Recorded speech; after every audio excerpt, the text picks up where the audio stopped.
គេដែលឆ្នាំនេះមានពុកម្ដាយលោកតាលោកយាយនៅច្បាស់ច្រើនហើយនៅគុណដែរសម្រាប់លោកគ្រូអ្នកគ្រូអ្នកបុគ្គលិក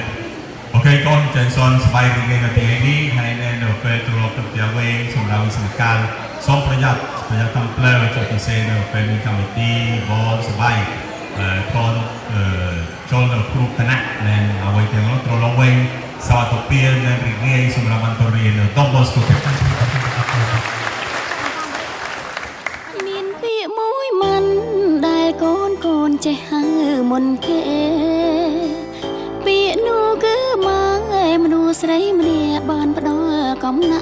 នក្នុងអារម្មណ៍កូនម៉ែស្អាតដូចខែ15កើតមានពាក្យមួយឃ្លាដែលក្រុមគ្នាតែងតែនិយាយពេលជួបទុំភ័យកូនស្ដីថាម៉ែជួយកូនផងម៉ែជាមនុស្សម្នាក់ដែលតែងស្ថិតនៅក្នុងបេះដូងសូមអរគុណសូមលេងកាងកូនរកបានហើ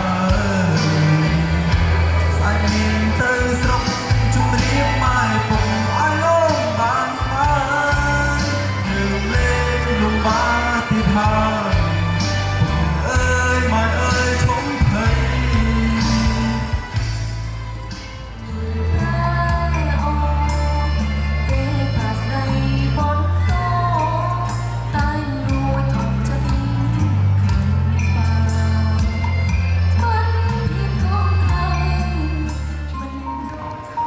មិនហូបបង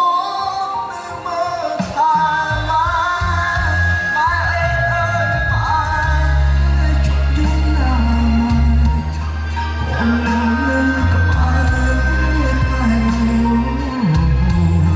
ទូម៉ែមកវិញម៉ែមកម៉ែជុំអូនមិនហូបនៅកាប់ដៃម៉ែ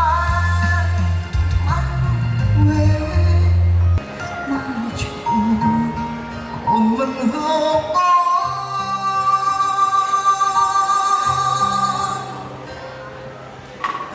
កាន់ដៃម៉ែ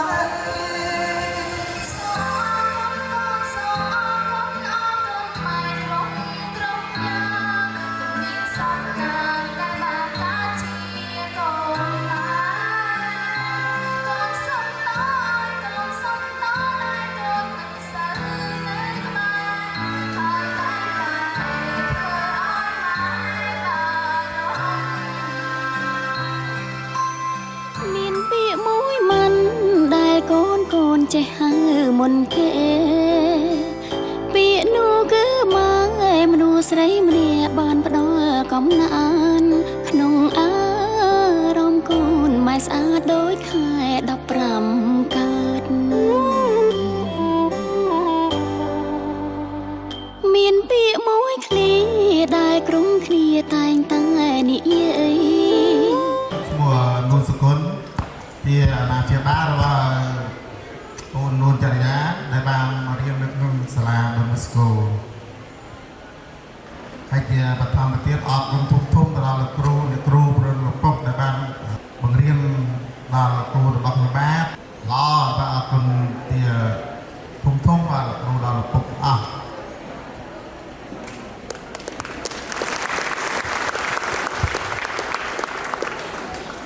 ជាដំបូងនេះខ្ញុំសូមគោរពជំរាបសួរទៅដល់លោកពុកលោកគ្រូនាយកអាណាព្យាបាលសិស្សច្បងសាស្ត្ររួមចំណងទាំងអស់គ្នានេះខ្ញុំឈ្មោះនួនចរិយាជានិស្សិតផ្នែកវិទ្យាសាស្ត្រលេខាធិការឆ្នាំទី1ក្នុងចំណាប់អារម្មណ៍ថ្ងៃនេះខ្ញុំពិតជាមានសេចក្តីសប្បាយសូមអំណររីករាយខ្លាំងមែនទែនដែលលោកពុកដូចជាលោកគ្រូអ្នកគ្រូបានបង្កើតនៅបទកតញ្ញូនេះឡើងហើយនេះខ្ញុំបានចូលមកដល់នៅក្នុងសាលាបច្ចេកទេសដុនបូស្កូលោកគ្រូអ្នកគ្រូទាំងអស់បានបង្រៀននៅជំនាញចំណេះដឹងបទពិសោធន៍ឲ្យខ្ញុំទទួលបានឲ្យមានសុជីវធម៌ល្អនៅក្នុងសាលាស្គាល់ថាអ្វីដែលត្រូវប្រព្រឹត្តនិងអ្វីមិនត្រូវប្រព្រឹត្តបាទជាដំបូងខ្ញុំបានសូមគោរពលោកនាយកវិទ្យាស្ថានជាទីគោរពហើយនិងគោរពលោកគ្រូអ្នកគ្រូដែលជាបើជានិយាយទៅជាឪពុកម្ដាយទី2ណាក្នុងកម្មវិធីវិញនេះគឺយើងនឹងគេហៅថាកម្មវិធី បុណ្យកតវិធីដែលធ្វើជារៀងរាល់ឆ្នាំវាល្អមែនទែនណាសម្រាប់បងឬក៏លោកពូអ្នកមីជាអាណាព្យាបាលរបស់សិស្សហ្នឹងគឺគាត់បាននឹងមកជួបជុំគ្នាឃើញមុខគ្នាឃើញកូនឃើញសិស្សនិស្សិតទាំងអស់បានរៀននៅសាលាវិទ្យាស្ថាននេះទទួលនៅការអប់រំពីលោកគ្រូអ្នកគ្រូហើយក៏សូមជូនពរសាលាឲ្យទទួលបាននៅភាពជោគជ័យជាបន្តទៅទៀតដើម្បីជាមលុបទំមុខសម្រាប់កូនចៅចំនួនក្រោយទៀតសូមអរគុណបាទសូមអរគុណ មានពាក្យមួយមិនដែលកូនចេះហៅមុនគេពាក្យនោះគឺម៉ែមនុស្សស្រីម្នាក់បានផ្ដល់កំណានក្នុងអារម្មណ៍កូនម៉ែស្អាតដូចខែ15កើតមានពាក្យមួយឃ្លាដែលក្រុមគ្នាតែងតែនិយាយពេលជួបទុំភ័យកូនស្ដីថាម៉ែជួយកូនផងម៉ែជាមនុស្សម្នាក់ដែលតែងស្ថិតនៅក្នុងបេ